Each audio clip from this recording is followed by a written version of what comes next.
कर्नाटक चुनाव और यूपी निकाय चुनाव के बीच एक ऐसा भी उपचुनाव है जहां पर समीकरण बदलते हुए दिखाई दे रहे हैं। हम बात कर रहे हैं पंजाब की जालंधर सीट की, जहां पर उपचुनाव हो रहे हैं।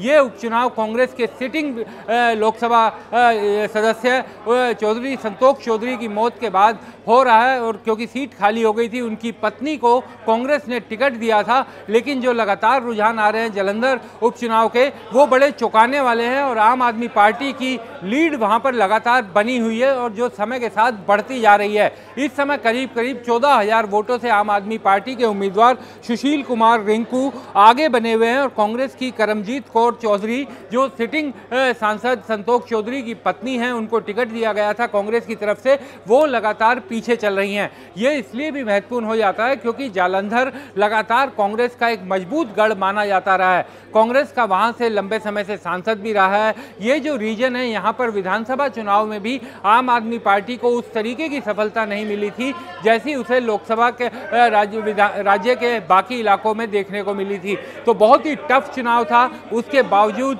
यहाँ पर आम आदमी पार्टी की लीड, ये आम आदमी पार्टी के लिए भी काफ़ी संतोष भरी होगी, क्योंकि आम आदमी पार्टी की सरकार बनने के बाद जब मुख्यमंत्री भगवंत मान ने इस्तीफा दिया था अपनी सीट से, तो वो सीट भी आम आदमी पार्टी हार गई थी।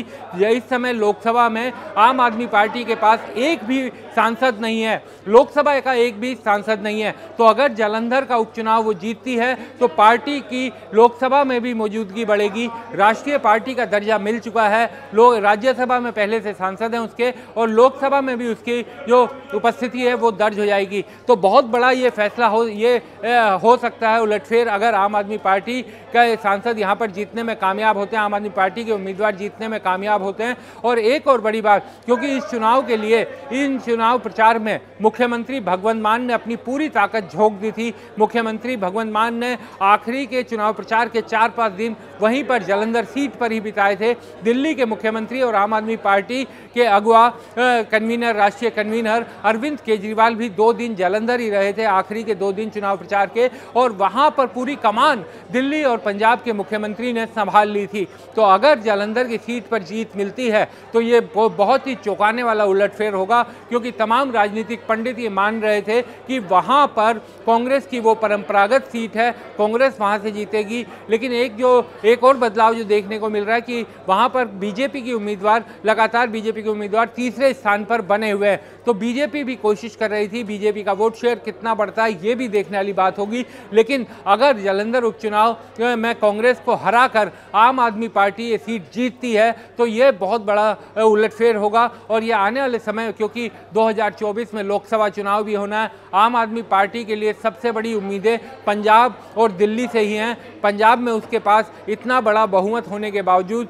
लोकसभा की एक भी सीट नहीं है। तो अगर वो लोकसभा की एक सीट जीतती है तो ना केवल लोकसभा में उसका प्रतिनिधित्व होगा, बल्कि उसकी राजनीतिक हैसियत भी बढ़ेगी। पार्टी को इस समय राष्ट्रीय पार्टी का दर्जा मिल चुका है गुजरात के चुनाव के बाद, और उसके बाद पार्टी अगर ये लोकसभा सीट जीतने में कामयाब होती है, जिसे परंपरागत रूप से कांग्रेस की सीट कहा जाता है, तो बड़ा उलटफेर होगा और पार्टी इसे अपनी बड़ी जीत भगवंत मान सरकार के लिए जनता का मैंडेट भी बताएगी और ये भी दिखाने की कोशिश करेगी कि जो जालंधर, जो कांग्रेस का एक गढ़ माना जाता था, वहाँ पर जाकर पार्टी ने कांग्रेस को हराया, अगर ये जीत मिलती है तो। हालांकि लगातार पहले नंबर पर आम आदमी पार्टी, दूसरे नंबर पर कांग्रेस बनी हुई है। क्या अंतिम क्षणों में मुकाबला बदलता है या यही नतीजे आते हैं, इस सब को देखते हुए काफ़ी रोमांचक मुकाबला इसे कहा जा सकता है।